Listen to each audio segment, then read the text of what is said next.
ദൈവത്തിന് സ്തോത്രം. ഒരു വാക്യം നമുക്ക് വായിക്കാം. കൊരിന്ത്യർക്ക് അപ്പോസ്തലനായ പൗലോസ് എഴുതിയ 1-ാം ലേഖനം 2-ാം അധ്യായം 14-ാമത്തെ വാക്യം. എന്നാൽ പ്രാകൃത മനുഷ്യൻ ദൈവാത്മാവിന്റെ ഉപദേശം കൈക്കൊള്ളുന്നില്ല. എന്നാൽ പ്രാകൃത മനുഷ്യൻ ദൈവാത്മാവിന്റെ ഉപദേശം കൈക്കൊള്ളുന്നില്ല. ബാക്കി അത് അവന് ഭോഷത്വമാകുന്നു. അതവന് ഭോഷത്വമാകുന്നു. ആത്മീകമായി വിവേചിക്കേണ്ടതാകിയാൽ അതവനെ ഗ്രഹിപ്പാൻ കഴിയുന്നതുമല്ല. ആ പ്രാകൃത മനുഷ്യന് ആത്മീയമായി വിവേചിക്കാൻ കഴിയുകയില്ല. അവന് മനസ്സിലാവില്ല ഇതൊന്നും. പ്രാകൃത മനുഷ്യന്റെ അവസ്ഥ. പ്രാകൃത മനുഷ്യര് ആരാണ്? പ്രാകൃത മനുഷ്യര് ചിന്തിച്ചു നോക്കൂ. പ്രാകൃതന്മാരായ മനുഷ്യർ. അന്ന് വർഷങ്ങൾക്ക് മുമ്പ്, ഇപ്പോഴും ഉണ്ട് കാട്ടാളന്മാര്, എന്നാൽ കാട്ടാള പ്രകൃതമുള്ള മനുഷ്യര്, മനുഷ്യരെ കൊന്നു തിന്നുന്ന ആളുകൾ, ജീവനോടെ മനുഷ്യരെ പൊരിച്ചു തിന്നുന്ന ആളുകൾ, പച്ച ഇറച്ചി കഴിക്കുന്ന ആളുകൾ, പ്രാകൃതന്മാർ. എന്തെല്ലാം പ്രാകൃതമായ സ്വഭാവങ്ങളുള്ള മനുഷ്യർ ഇന്നും നമ്മുടെ സമൂഹത്തിലുണ്ട്. നിങ്ങൾ കേട്ടില്ലേ? ഡൽഹിയിൽ വർഷങ്ങൾക്ക് മുമ്പ് ഒരു പാവപ്പെട്ട കുട്ടി ബസ്സിൽ യാത്ര ചെയ്യുകയാണ്. എന്നാൽ ബസ്സിലെ ഡ്രൈവറും കണ്ടക്ടറും 4-5 ജീവനക്കാർ കൂടി ഒരുമിച്ച് കുട്ടിയെ ക്രൂരമായി പീഡിപ്പിച്ച് കൊന്നു. എത്ര പ്രാകൃതമായ സ്വഭാവം! പ്രാകൃതന്മാർ. പെരുമ്പാവൂർ നമ്മൾ ഓർക്കുന്നുണ്ട്. ജിഷ എന്നിട്ട് പേരുള്ള കുട്ടി, അവരെ പ്രാകൃതമായി, മൃഗീയമായി, പ്രാകൃതമായി ഉപദ്രവിച്ചു. ആളുകളെ വെട്ടി കൊല്ലുന്ന മനുഷ്യർ, പ്രാകൃതന്മാർ. എത്ര ഹൃദയമില്ലാത്ത എത്ര ക്രൂരമായി പ്രകൃതമുള്ള മനുഷ്യർ, പ്രാകൃതന്മാർ. ദൈവത്തിൻ്റെ തിരുവചനോട് പറയുകയാണ്. എന്നാൽ ആത്മീയമായി പ്രാകൃതന്മാരാരാണ്? തിരുവചനം പറയുന്നു, കൃത്യമായി പറയുകയാണ്. വായിക്കാം. പ്രാകൃത മനുഷ്യൻ ദൈവാത്മാവിൻ്റെ ഉപദേശം കൈക്കൊള്ളുന്നില്ല. നിങ്ങൾ ഭയത്തോടെ കേൾക്കേണ്ട കാര്യമാണ്. ദൈവാത്മാവിൻ്റെ ഉപദേശം കൈക്കൊള്ളാത്തവർ പ്രാകൃത മനുഷ്യരാണ്. പ്രാകൃത മനുഷ്യൻ ദൈവാത്മാവിൻ്റെ ഉപദേശം കൈക്കൊള്ളുന്നില്ല.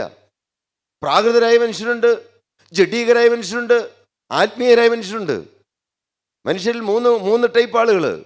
1 പ്രാകൃത സ്വഭാവമുള്ളവർ, 2 ജഡീക സ്വഭാവമുള്ളവർ, 3 ആത്മീയ സ്വഭാവമുള്ളവർ, ആത്മീയന്മാർ. നാം ഇന്നും ഒരു ആത്മീയനായി തീർന്നിട്ടുണ്ടോ? അതെയോ നാം ഇന്നും ജഡീകരാണോ? അല്ല, ഏറ്റവും ഭയാനകമായ പ്രാകൃതമായ സ്വഭാവത്തിന് ഉടമകളാണോ നമ്മൾ? പ്രാകൃതന്മാരാണോ? ആത്മീയമായി പറയുമ്പോൾ പ്രാകൃത മനുഷ്യൻ, ചിന്തിക്കണം നിങ്ങൾ ഓരോരുത്തരും. പ്രാകൃത മനുഷ്യൻ ദൈവാത്മാവിൻ്റെ ഉപദേശം കൈക്കൊള്ളുന്നില്ല. ഈ ജീവനുള്ള ദൈവത്തിൻ്റെ വചനം കൈക്കൊള്ളാത്തവർ, ഈ പറയുന്നതെല്ലാം സത്യമാണെന്ന് വിശ്വസിക്കാത്തവർ പ്രാകൃത മനുഷ്യരാണെന്ന് അറിഞ്ഞുകൊള്ളണം. പ്രാകൃത മനുഷ്യർ, ഒരു കാട്ടാള പ്രകൃതമുള്ള മനുഷ്യരാണെന്ന് അറിഞ്ഞുകൊള്ളണം. ജീവനുള്ള ദൈവത്തിൻ്റെ വചനത്തിൽ വിറയ്ക്കാൻ നമുക്കിട വരണം.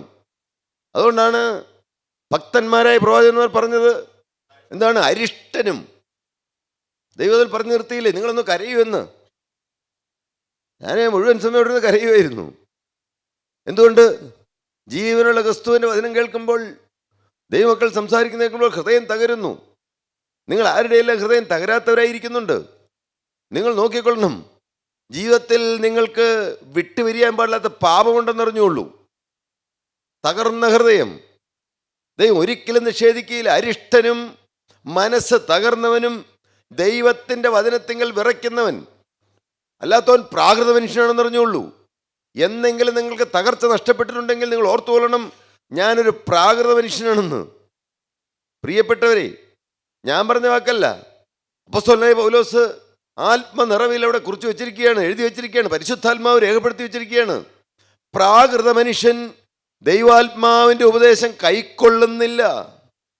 ദൈവാത്മാവിൻ്റെ ഉപദേശം എന്ന് പറഞ്ഞാൽ എന്താണ്? ഏതെങ്കിലും ഒരു മനുഷ്യൻ പറയുന്ന ഉപദേശമാണോ? അല്ല.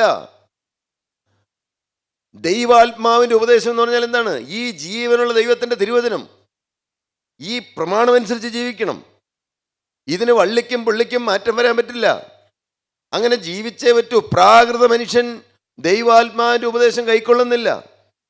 ദൈവാത്മാവിൻ്റെ ഉപദേശം കൈക്കൊള്ളുന്നവരാണോ നാം പ്രാകൃതന്മാരാണോ? മനസ്സിലായിക്കൊള്ളുന്നില്ല എല്ലാവർക്കും. എന്നാൽ നിങ്ങൾ തിരിഞ്ഞ് ചിന്തിച്ചു നോക്കൂ. ഈ ജീവനുള്ള ദൈവത്തിൻ്റെ വചനത്തെങ്കിൽ നാം ആനന്ദിക്കുന്നുണ്ടോ? ഈ വചനം അനുസരിക്കാൻ എൻ്റെ ഹൃദയം വെമ്പൽ കൊള്ളുന്നുണ്ടോ? ഈ വചനപ്രകാരം എനിക്ക് ജീവിച്ചേ പറ്റൂ എന്നുള്ള നിർബന്ധം നമുക്കുണ്ടോ? മനുഷ്യരെ ആരെയും നോക്കാതെ, ഈ ഭൂമിയിൽ ഒരു മനുഷ്യനെയും നോക്കാതെ, ഈ ഭൂമിയിൽ ഒരു വ്യക്തിയിലേക്ക് നോക്കാതെ, ഒരു കൂട്ടായ്മയിലേക്ക് നോക്കാതെ, ഒരു ഫെലോഷിപ്പിലേക്ക് നോക്കാതെ, ആരെയും നോക്കാതെ എൻ്റെ കർത്താവ് എന്നെ നോക്കുമ്പോൾ ഒരിക്കലും അവിടുന്ന് കരയാൻ ഇടവരരുത്, അവിടുന്ന് ദുഃഖിക്കാൻ ഇടവരരുത്, അവിടുന്ന് എന്നെ നോക്കി അവിടുത്തെ മുഖം വാടാനിടവരരുത്. ആർക്കെല്ലാം ചിന്തയുണ്ട് പ്രിയപ്പെട്ടവർ? അല്ലെങ്കിൽ നാം പ്രാകൃത മനുഷ്യരാണെന്ന് അറിഞ്ഞുള്ളൂ. പ്രാകൃത മനുഷ്യൻ ദൈവാത്മാവിൻ്റെ ഉപദേശം കൈക്കൊള്ളുന്നില്ല, പിന്നെ അത് അവനെ ഭോഷത്വമാകുന്നു. ഇന്ന് പല കൂട്ടായ്മയിലേക്ക് നോക്കുമ്പോൾ ഞാൻ കുറ്റം പറയുകയില്ല, പലപ്പോഴും നമുക്ക് തോന്നും ഇത്ര പ്രാകൃതമായ കാര്യങ്ങൾ മനുഷ്യൻ ചെയ്യുന്നു. കുറ്റം പറയുകയാണെന്ന് നിങ്ങൾ തോന്നരുത്. നിങ്ങൾ ഓടി ഓടി എവിടെ പോയാലും ഒരു കാര്യം ഓർത്തോളണം, ദൈവത്തിൻ്റെ പരിശുദ്ധാത്മാവാണ് ഒരു കൂട്ടായ്മയിൽ പ്രവർത്തിക്കുന്നതെങ്കിൽ പാപത്തെക്കുറിച്ചും നീതിയെക്കുറിച്ചും ന്യായവിധിയെക്കുറിച്ചും ബോധ്യം വരുത്തും. പാപത്തെക്കുറിച്ച് പറയുന്ന രംഗം, പാപം ചെയ്യുന്നവൻ പിശാചിൻ്റെ മകനാകുന്നു, പാപം കൂടാതെ ജീവിച്ചേ പറ്റുകയുള്ളൂ. എളുപ്പമുള്ള, കേൾക്കാൻ ഇമ്പമുള്ള കാര്യമല്ല പറയുന്നത്. കുടുംബത്തിൽ സാക്ഷ്യത്തോടെ നിന്നേ പറ്റുകയുള്ളൂ, ഹൃദയത്തിൽ നിന്ന് പാപം മാറിയേ പറ്റുകയുള്ളൂ, കോപം മാറിയേ പറ്റുകയുള്ളൂ. കേൾക്കൂ, എന്നെ കേൾക്കുന്ന പ്രിയപ്പെട്ട ഭർത്താക്കന്മാരെ, ജീവനുള്ള ദൈവത്തിൻ്റെ വചനം നിങ്ങൾക്ക് അനുഗ്രഹം വേണമോ? നിങ്ങൾ സ്വർഗരാജ്യത്തിൽ എത്തണമോ? ദൈവത്തിൻ്റെ തിരുവചനം പറയാണ് ഭർത്താക്കന്മാരോട് 3 ഉപദേശം. എന്താണ്? 1, ഭർത്താവ് ഭാര്യയെ സ്നേഹിക്കണം. മനസ്സിൽ കുറിച്ച് വെച്ചോളൂ. നിങ്ങൾ പറയും ഞാൻ സ്നേഹിക്കുന്നുണ്ടല്ലോ. തീർച്ചയായിട്ടും ഞാൻ സ്നേഹിക്കുന്നുണ്ട്. സ്നേഹിക്കുന്നുണ്ടെങ്കിൽ നിങ്ങൾ ഭാര്യയെ കരുതും. ഈ കഴിഞ്ഞ ദിവസം ഒരു മനുഷ്യൻ, വളരെ ഉന്നതനായ ഒരു മനുഷ്യൻ എന്നെ കാണാൻ വന്നു. ഭാര്യയും ഭർത്താവും ഉണ്ട്. അദ്ദേഹം ഒരക്ഷരം മിണ്ടിക്കില്ല ഭാര്യയെ കൊണ്ട്. ഈ വചനം അദ്ദേഹം കേട്ടാലും വേണ്ടില്ലെന്ന് എൻ്റെ ചിന്ത. ഞാൻ ദൈവവചനം പറയാൻ തുടങ്ങി, എനിക്ക് പറയാൻ കഴിയുന്നില്ല. ഞാൻ പ്രാർത്ഥിച്ചൊക്കെ നോക്കി, കർത്താവെ ഒന്ന് പറഞ്ഞു കൊടുക്കണമല്ലോ, പറയാൻ സംസാരിക്കാൻ കഴിയുന്നില്ല. അദ്ദേഹത്തിൻ്റെ ഭാര്യ മിണ്ടാനത്തെ സമ്മതിക്കില്ല, ഒരക്ഷരം സംസാരിക്കാൻ അനുവദിക്കില്ല. ഭർത്താക്കന്മാരുടെ നേരെ നോക്കിയേ, ശരിക്കും നോക്കിയേ. സ്വർഗത്തിൽ പോകണമോ? ഭാര്യയെ ബഹുമാനിച്ചേ പറ്റൂ. ഞാൻ പറഞ്ഞ വാക്കല്ല. അപ്പോസ്തലനായ പൗലോസ് കൊലോസ്യർക്ക് എഴുതിയ ലേഖനത്തിലും എഫേസ്യ ലേഖനത്തിലും പത്രോസിന് എഴുതിയ ലേഖനത്തിലും പത്രോസിലായും പറയുന്നുണ്ട്. കൃത്യമായി പറയുകയാണ്, ഭർത്താക്കന്മാരെ ശ്രദ്ധിച്ചോളണം. സ്വർഗത്തിൽ പോകാമെന്ന് പറഞ്ഞ് ഇവിടെ ഇരുന്നിട്ട് കാര്യമില്ല. സ്വർഗത്തിൽ പോകണമെങ്കിൽ ഇവിടെ വന്ന് വചനം കേട്ടു എന്നുള്ളതുകൊണ്ട് സ്വർഗത്തിൽ പോകില്ല. ഇവിടെ വന്ന് അനുസരിച്ചേ പറ്റുള്ളൂ, വചനം അനുസരിച്ചേ പറ്റുള്ളൂ. ഭർത്താക്കന്മാരെ, നിങ്ങളുടെ ഭാര്യമാരെ സ്നേഹിപ്പീൻ. തീർച്ചയായിട്ടും പറയും, ഞാൻ സ്നേഹിക്കുന്നുണ്ടല്ലോ. ഭർത്താവ് ഭാര്യയെ സ്നേഹിക്കണം. 2, ഭർത്താവ് ഭാര്യയെ കരുതണം. ശ്രദ്ധ വെച്ച് കേൾക്കണം. സ്വന്തം അപ്പനെയും അമ്മയും കരുതുന്ന പോലെ, സ്വന്തം അപ്പനെയും അമ്മയും കരുതുന്ന പോലെ ഭർത്താക്കന്മാരോടാണ് പറയുന്നത്. ഭാര്യയുടെ അപ്പനെയും അമ്മയും കരുതുന്നുണ്ടോ? ചെറുതാന്ന് നിങ്ങൾക്ക് തോന്നരുത്. അല്ലെങ്കിൽ പ്രാകൃത മനുഷ്യനാണെന്ന് അറിഞ്ഞുകൊള്ളുക, ജഡീകനാണെന്ന് അറിഞ്ഞുകൊള്ളുക, ഇന്ന് നീ ആത്മീയനായിട്ടില്ലെന്ന് അറിഞ്ഞുകൊള്ളുക. നീ മരിച്ചാൽ ദൈവരാജ്യത്തിലെത്തുമെന്ന് നീ വെറുതെ ചിന്തിക്കരുത്, വൃഥാ ചിന്തിച്ചുകൊണ്ടിരിക്കരുത്. ഭർത്താവ് ഭാര്യയെ സ്നേഹിക്കണം, ഭർത്താവ് ഭാര്യയെ കരുതണം. ഭാര്യയുടെ അപ്പനമ്മയും വിലയില്ല, ഭാര്യയുടെ ആങ്ങളേന് വിലയില്ല, ഭാര്യയുടെ ബന്ധുമിത്രാദികളെ വിലയില്ല, ഭാര്യയുടെ സ്വന്തക്കാരെ വിലയില്ല, അവരെ കരുതുന്നില്ല. പിന്നെ ഭാര്യയെ കരുതുന്നു പറയാൻ പറ്റുമോ? ഭാര്യയെ കരുതണം. 3, ഭാര്യയെ ബഹുമാനിക്കണം. ജീവനുള്ള ദൈവത്തിൻ്റെ വചനമാണ്, എല്ലായിടത്തും വായിക്കാൻ നേരമില്ലല്ലോ. സ്ത്രീജനം ബലഹീന പാത്രമെന്നും ജീവന്റെ കൃപയ്ക്ക്, ഇതൊക്കെ കാണാതെ പഠിക്കേണ്ടതാണ്. ജീവന്റെ കൃപയ്ക്ക് കൂട്ടവകാശികളെന്നോർത്ത് അവർക്ക് അധികം മാനം കൊടുപ്പിൻ. ഭാര്യയെ ബഹുമാനിക്കാൻ ഇന്ന് തീരുമാനം എടുത്തോളണം. സ്വർഗത്തിൽ പോകണമെങ്കിലത്തെ കാര്യം പറഞ്ഞേ. ഇവിടെ ഒന്ന് പ്രസംഗം കേൾക്കുകയും കൈ വെക്കുകയും ചെയ്യുന്നുണ്ട് സ്വർഗത്തിൽ പോകുമെന്ന് വിചാരിക്കരുത്. ഞാനൊരു പ്രാകൃത മനുഷ്യനാണോ? ദൈവാത്മാവിൻ്റെ ഉപദേശം കൈക്കൊള്ളണമെന്നാണ് പറഞ്ഞത്. ദൈവത്തിൻ്റെ പരിശുദ്ധാത്മാവ് എഴുതി വെച്ചിരിക്കുകയാണ്, അത് അച്ചട്ടായിട്ട് പാലിച്ചേ പറ്റുള്ളൂ. സുവിശേഷ വേല ചെയ്ത് നിർത്തണം, സ്വർഗത്തിൽ പോവില്ല. ഇല്ല, പോവില്ല. അത് ആർക്കും ചെയ്യാം. അല്ല, ഇനി കൂട്ടായ്മ നടത്തി നിർത്തണം സ്വർഗത്തിൽ പോകുമെന്ന് വിചാരിക്കരുത്. പോകില്ല, സത്യം. ഞാൻ ഇവിടെ നിന്ന് ഭയത്തോടെ തന്നെയല്ലേ പറയണത്. എൻ്റെ ഭാര്യയും കേട്ടുകൊണ്ടിരിക്കുകയല്ലേ. ജീവനുള്ള ദൈവത്തിൻ്റെ വചനം ഇരുവായ്ത്തിലുള്ള വാളാണ്. ആത്മാവിനെയും പ്രാണനെയും സന്ധിവച്ചുകളെയും വേർപിടിക്കും വരെ തുളച്ച് ചെല്ലുന്നതാണ് ഇരുവായ്ത്തിലുള്ള വാള്. ആ വാള് ഞാൻ കയ്യിലെടുക്കുമ്പോൾ ഭയത്തോടും വിറയലോടുകൂടിയാണ് നിൽക്കുന്നത്. പ്രിയപ്പെട്ട ദൈവജനമേ, നിങ്ങൾ നിങ്ങളുടെ ജീവിതത്തിലേക്ക് തിരിഞ്ഞു നോക്കി തിരുത്താനുള്ള തിരുത്തു. അതാണ് പ്രാകൃത മനുഷ്യൻ ദൈവാത്മാവിൻ്റെ ഉപദേശം കൈക്കൊള്ളുന്നില്ല എന്ന് പറയുന്നത്. നിങ്ങൾ പ്രാകൃത മനുഷ്യരാണോ? പണ്ടുകാലത്തെ കാട്ടാളന്മാരുടെ സ്വഭാവമാണോ എന്നല്ല ചോദിച്ചത്. ദൈവത്തിൻ്റെ വചനപ്രകാരം ഞാനൊരു പ്രാകൃത മനുഷ്യനാണോ? തിരുത്തിയേ പറ്റുള്ളൂ, അല്ലെങ്കിൽ ദൈവരാജ്യം കാണുകയില്ല, ദൈവരാജ്യത്തിൽ എത്തുകയില്ല. കടന്നു പോകുമ്പോൾ നിത്യനാശത്തിലേക്ക്, നിത്യനരകത്തിലേക്ക് പോകും.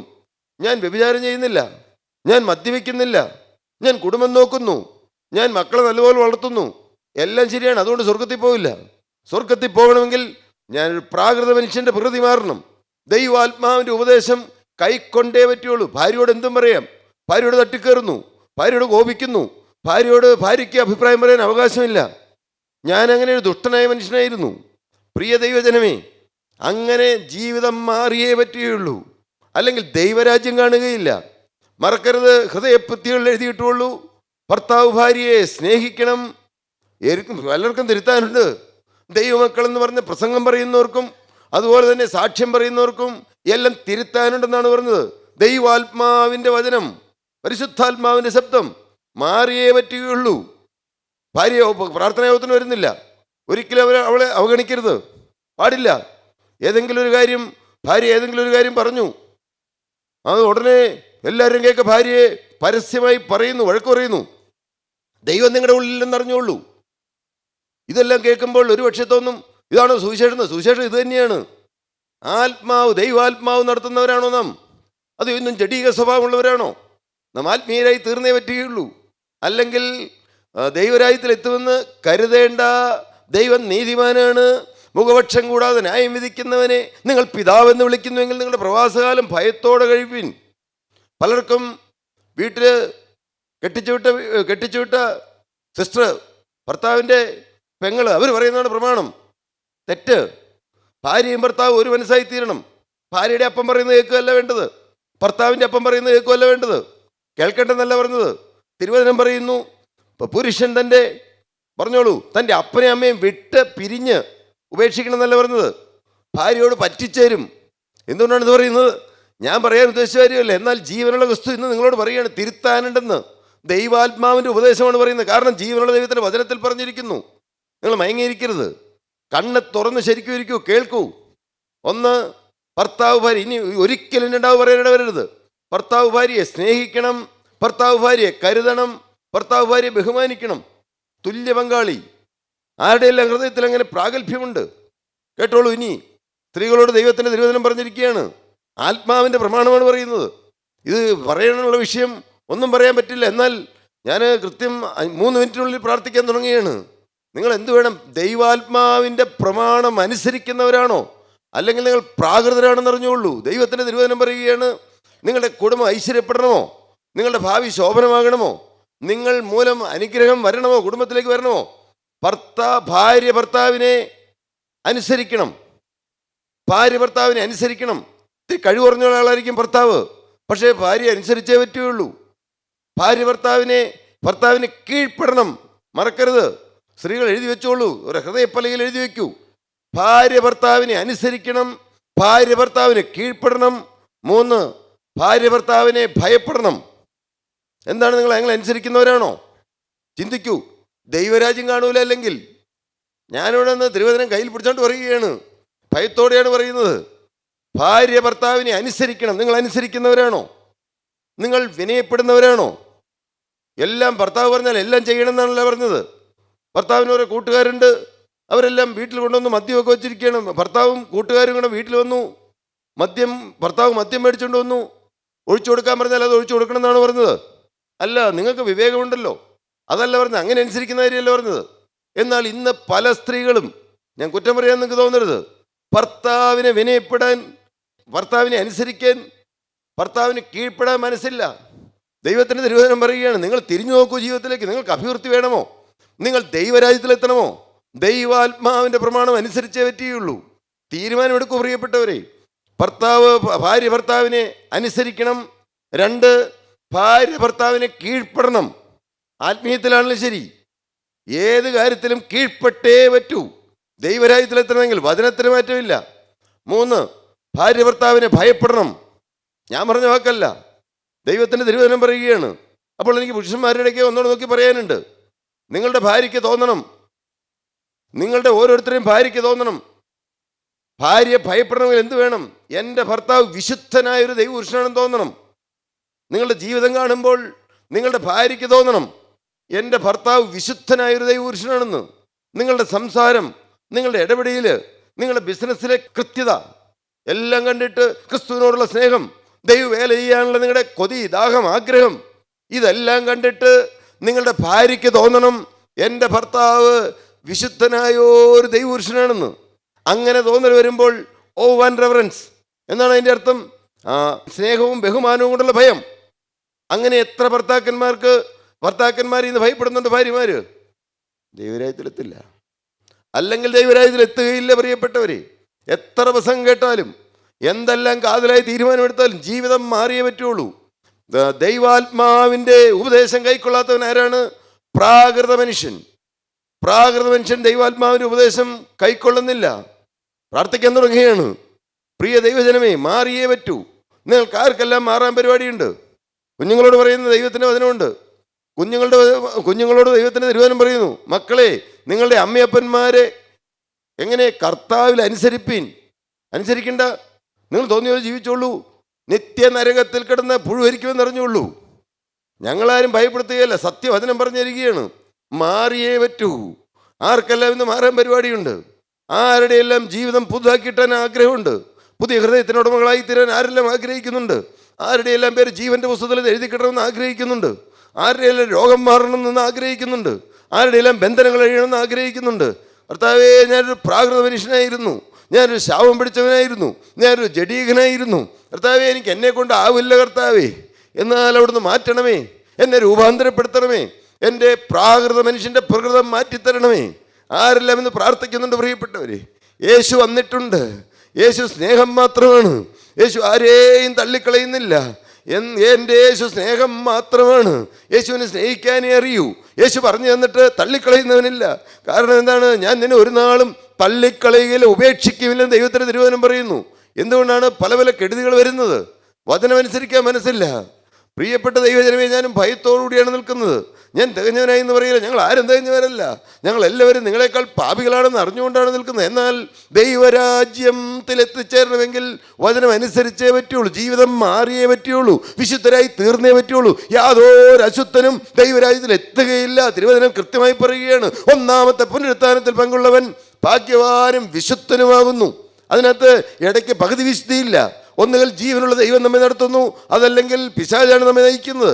ആരാണ് നമ്മളെ നയിക്കുന്നത്? ഏതെങ്കിലും ഒരു കാര്യം വരുമ്പോൾ നമ്മൾ ആരിലേക്കാണ് ആദ്യം നോക്കുന്നത്? നമ്മുടെ സ്വന്തം ബുദ്ധിയുടെ പ്രമാണത്തിലാണോ ആശ്രയിക്കുന്നത്? അതെയോ ക്രിസ്തു എനിക്ക് കൂടിയേ കഴിയും, എൻ്റെ കർത്താവേ എന്നാണോ നിങ്ങൾ വിളിക്കുന്നത്? നിങ്ങൾ ചിന്തിച്ചു നോക്കൂ പ്രിയപ്പെട്ടവരെ. പ്രശ്നങ്ങൾ വരുമ്പോൾ, പ്രതിസന്ധികൾ വരുമ്പോൾ, രോഗം വരുമ്പോൾ, ഭാരങ്ങൾ വരുമ്പോൾ, സങ്കട വിഷയങ്ങൾ വരുമ്പോൾ നിങ്ങൾ ആരിലാണ് ആശ്രയിക്കുന്നത്? ഈ ഭൂമിയിലുള്ള കൂട്ടായ്മക്കാരിലാണോ ആശ്രയിക്കുന്നത്? അല്ല, പാടില്ല. ക്രിസ്തുവിനെ വിളിക്കാൻ നിങ്ങൾ പഠിക്കണം. ക്രൂസിലേക്ക് നോക്കാൻ നിങ്ങൾ പഠിക്കണം. രക്തത്തിൽ ആശ്രയിക്കാൻ പഠിക്കണം. ആ രക്തമാണ് എന്നെ രക്ഷിക്കുന്നത്, ആ തിരുമുറിവുകളാണ് എന്നെ രക്ഷിക്കുന്നത്. ഇത് നിങ്ങൾ അറിഞ്ഞേ പറ്റൂ. ഇത് നിങ്ങൾ വിളിച്ചു തുടങ്ങിയേ പറ്റൂ. ഇല്ലെങ്കിൽ നിങ്ങൾ ദൈവരാജ്യം കാണുകയില്ല പ്രിയപ്പെട്ടവരെ. ഞങ്ങളാരും നിങ്ങളെ വിധിച്ചുകൊണ്ട് പറയുകയില്ല, സ്നേഹത്തോടെ പറയുകയാണ്. എന്നാൽ യേശു ഇപ്പോൾ ഇവിടെ വന്നിട്ടുണ്ട്. യേശു നമ്മുടെ നേരെ നോക്കുകയാണ്. നിങ്ങൾ ആരെല്ലാം കാണുന്നുണ്ട്? ആർദ്രതയുള്ള കണ്ണുമായി, ആർദ്രതയുള്ള മനസ്സുമായി, മനസ്സലിയുള്ള ജീവനുള്ള ദൈവം, മനസ്സലിയുള്ള പിതാവ്, സർവ്വ ആശ്വാസവും നൽകുന്ന പിതാവ്, ആ ജീവനുള്ള ക്രിസ്തുവോട് വന്നിട്ടുണ്ട്. തിരുരക്തവുമായി കർത്താവോട് വന്നിട്ടുണ്ട്. എന്നും വരുമ്പോൾ കർത്താവോട് വന്നിട്ടുണ്ട്. ആ തിരുരക്തമാണ് നമ്മളെ ഓരോരുത്തരെയും രക്ഷിക്കുന്നത്. ആ തിരുമുറിവുകളാണ് നമ്മളെ രക്ഷിക്കുന്നത്. അന്നാളിൽ പാപത്തിൻ്റെയും മാലിന്യത്തിൻ്റെയും പരിഹാരത്തിനായി ഒരു ഉറവ് തുറന്നിരിക്കുമെന്ന് സെക്കറിയ പ്രവാചകന്റെ നാവിലൂടെ 470 കൊല്ലം മുമ്പ് പ്രവാചകന്റെ നാവിലൂടെ ദൈവം പ്രവചിച്ചു. പ്രിയപ്പെട്ടവരെ, പ്രവാചകൻ പ്രവചിച്ചു. അതാരാണ്? ആ യേശുവിൻ്റെ തിരുരക്തം. അന്നാളിൽ പാപത്തിൻ്റെയും മാലിന്യത്തിൻ്റെയും പരിഹാരത്തിനായി ഒഴുകിയ തിരുരക്തം. ആ രക്തം, നിങ്ങൾ കണ്ണുകളടയ്ക്കൂ, നമുക്ക് പ്രാർത്ഥിക്കാം. കർത്താവേ, ആ രക്തമാണ് ഞങ്ങളോട് സംസാരിക്കുന്നത്. ആ രക്തം ആബേലിൻ്റെ രക്തത്തെക്കാൾ ഗുണകരമായി സംസാരിക്കുന്ന പുണ്യാഹ രക്തത്തിൻ്റെ അടുക്കലാണ് വന്നിരിക്കുന്നത്. നിങ്ങൾ ആ രക്തത്തെ കാണൂ, ആ യേശുവിൻ്റെ തിരുമുറിവുകളെ കാണൂ, ആ ക്രൂശിലേക്ക് നിങ്ങൾ നോക്കൂ. മറ്റൊരുത്തനിലും രക്ഷയില്ല. രക്ഷിക്കപ്പെടുവാൻ ആകാശത്തിൻ്റെ കീഴിൽ മനുഷ്യരിടയിൽ നൽകപ്പെട്ട ഒരു കൂട്ടായ്മയില്ല, ഒരു നാമവുമില്ല പ്രിയപ്പെട്ടവരെ. രക്ഷകൻ ക്രിസ്തു മാത്രമാണ്. ഞങ്ങൾക്ക് അത് മാത്രമേ പറഞ്ഞു തരാനുള്ളൂ. ആ ക്രിസ്തുവിടെ വന്നിട്ടുണ്ട്. ആ ആ ക്രിസ്തു നിങ്ങളെ സ്നേഹിക്കുന്നുണ്ട്? ആരെല്ലാം ആ ക്രിസ്തുവിന്റെ മുഖത്തേക്ക് നോക്കുന്നുണ്ട്? ആരെല്ലാം ആ ക്രിസ്തുവിന്റെ മുറിഞ്ഞകരം കാണുന്നുണ്ട്? ആണിപ്പാടുള്ള കരം ആരെല്ലാം നോക്കുന്നുണ്ട്? സത്യമായി ഞാൻ നിങ്ങളോട് പറയട്ടെ, ജീവനുള്ള ക്രിസ്തു ഇവിടെ വന്നിട്ടുണ്ട്. ഞാനത് കണ്ടുകൊണ്ടാണ് പറയുന്നത്. ഞാൻ എന്റെ വിശ്വാസ കണ്ണാലെ കാണുകയാണ്. പലരോട് വന്നിട്ടുണ്ട്. നിങ്ങളുടെ പേര് ജീവന്റെ പുസ്തകത്തിൽ എഴുതിയെടുക്കുവാൻ കർത്താവ് ആവലോടെ നിൽക്കുകയാണ്. ഇതൊന്നും നിങ്ങൾ വെറും വാക്കായിട്ട് നിങ്ങൾ കരുതരുത്. കർത്താവേ, ഞാൻ വചനം അനുസരിക്കുമെന്ന് നിങ്ങൾ തീരുമാനിക്കൂ. ആത്മാവിനനുസരിച്ച് നടക്കുമെന്ന് തീരുമാനിക്കൂ. ജീവനുള്ള ദൈവത്തിന്റെ വചനം പ്രമാണിച്ച് ജീവിക്കുമെന്ന് തീരുമാനിക്കൂ. അപ്പോൾ തന്നെ നിങ്ങളുടെ മേൽ ജീവനുള്ള ക്രിസ്തുവിന്റെ ആ തിരുരക്തം തളിക്കും. പ്രിയപ്പെട്ടവരെ, നിങ്ങൾ ആരെല്ലാം ആഗ്രഹത്തോടെ പ്രാർത്ഥനയോടെ, കർത്താവേ, എന്നെ ഒരു ആത്മീയനാക്കണമേ, എന്റെ പ്രാകൃത സ്വഭാവം മാറ്റണമേ, എന്റെ ജഡീക സ്വഭാവം മാറ്റണമേ, എന്നെ പൂർണ്ണ വിശുദ്ധനാക്കി തീർക്കണമേ, എന്നെ ഒരു ശുദ്ധിമതിയാക്കി തീർക്കണമേ. ആരെല്ലാം ആഗ്രഹിക്കുന്നുണ്ട്, ആരെല്ലാം പ്രാർത്ഥിക്കുന്നുണ്ട്, ആരെല്ലാം കർത്താവിനുമത്തേക്ക് നോക്കുന്നുണ്ട്, ആരെല്ലാം യേശുവിനെ വിളിക്കുന്നുണ്ട്. നിങ്ങൾ യേശുവിനെ വിളിക്കൂ, യേശുവിനെ വിളിക്കൂ. എന്റെ യേശുവേ നിങ്ങൾ വിളിക്കൂ. പ്രിയപ്പെട്ടവരെ, എന്റെ യേശു ഓടി വരികയാണ്, അരികത്തേക്ക് ഓടി വരികയാണ്. നിങ്ങൾ ആരെല്ലാം സങ്കടപ്പെട്ട് ഭാരപ്പെട്ട് വേദനപ്പെട്ട് വന്നിട്ടുണ്ട്, യേശു സർവാശ്വാസവും നൽകുന്നവനാണ്. ആണിപ്പാടുന്ന കാര്യത്തിലേക്ക് നിങ്ങൾ ജീവിതം കൊടുക്കൂ. എന്റെ നാഥാ, ഇതാ ഞാൻ വരുന്നു കർത്താവേ, അവിടെ തന്നെ സ്വീകരിക്കണമേ. നിങ്ങൾ പറയൂ, എന്റെ യേശുവേ, ഇതാ ഞാൻ വരുന്നു, എന്നെ സ്വീകരിക്കണമേ. നിങ്ങൾ സ്വന്തം ഹൃദയത്തിൽ നിന്ന് പറഞ്ഞാൽ മതി. അങ്ങനെ താല്പര്യമുള്ളവർ പറഞ്ഞാൽ മതി. പാപത്തോട് യാത്ര ചെയ്യാൻ മനസ്സുണ്ടോ? പിശാചിനോട് യാത്ര ചെയ്യാൻ മനസ്സുണ്ടോ? ആത്മാവിന്റെ പ്രമാണം അനുസരിച്ച് ജീവിക്കാൻ മനസ്സുണ്ടോ? കർത്താവേ, കഴിഞ്ഞ കാലങ്ങൾ നഷ്ടപ്പെടുത്തി കളഞ്ഞു, എല്ലാം നഷ്ടപ്പെട്ടു പോയി. കർത്താവേ, തുള്ളനും പച്ചപ്പുഴും വിട്ടിലും തിന്നു കളഞ്ഞ സംവത്സരങ്ങൾക്ക് പകരം ഞങ്ങൾക്ക് പുതിയ സംവത്സരം തരണമേ. ഞങ്ങൾക്ക് പുതിയ ഹൃദയം തരണമേ, പുതിയ ആത്മാവിനെ ഉള്ളിലാക്കണമേ, തകർന്ന ഹൃദയം തരണമേ, മുറിഞ്ഞ ഹൃദയം തരണമേ. ഞങ്ങളുടെ മനസാക്ഷിയുടെ തെറ്റുകളെ പോക്കി ഞങ്ങൾ ശുദ്ധീകരിക്കണമേ, കഴുകണമേ, എളുപ്പാക്കണമേ. ആരെല്ലാം പ്രാർത്ഥിക്കുന്നുണ്ട്, ആരെല്ലാം തീരുമാനം എടുക്കുന്നുണ്ട്? കണ്ണുകൾ അടച്ചിരിപ്പീൻ. ഇപ്പോൾ പ്രാർത്ഥിക്കുകയാണ്, കർത്താവേ, എന്നെ രക്ഷിക്കണമേ, എന്റെ പേര് ജീവന്റെ പുസ്തകത്തിൽ എഴുതണമേ. ആരെല്ലാം അവനെ ആഗ്രഹിക്കുന്നുണ്ട്. നിങ്ങൾ ആരും പരസ്പരം നോക്കണ്ട. നിങ്ങൾ തീരുമാനം ക്രിസ്തുവിനോട് പറഞ്ഞോളൂ. ഇത് നല്ല സമയമാണ്, യാചിക്കേണ്ട സമയം, മോചിക്കുന്ന നാഴിക. യേശു വരുമ്പോൾ അത് കാലങ്ങൾ നോക്കിയിട്ടല്ല, നാളുകൾ നോക്കിയിട്ടല്ല, അപ്പോൾ തന്നെയാണ് കർത്താവ് എല്ലാം കഴുകിത്തരുന്നത്. അപ്പോൾ തന്നെ ആ രക്തസ്രാവക്കാരി സ്ത്രീ കുറച്ചു നാൾ പോയി പ്രാർത്ഥിച്ച് ഉപവസിക്കാൻ പറഞ്ഞില്ല. കർത്താവിന്റെ തിരുവസ്ത്രത്തിന്റെ തൊങ്ങല്ലെന്ന് ഏങ്ങി വലിഞ്ഞ് തൊട്ടേ ഉള്ളൂ. അപ്പോൾ തന്നെ ശക്തി പുറപ്പെട്ടു. എല്ലാം അങ്ങനെയാണ് പ്രിയപ്പെടുന്നത്. ഞൊടിയിടയിൽ ശക്തി പുറപ്പെടുകയാണ്. എൻ്റെ ജീവനുള്ള ക്രിസ്തുവോട് വന്നിട്ടുണ്ട്. ജീവിതമാരെല്ലാം യേശുവിന് കൈമാറുന്നുണ്ട്.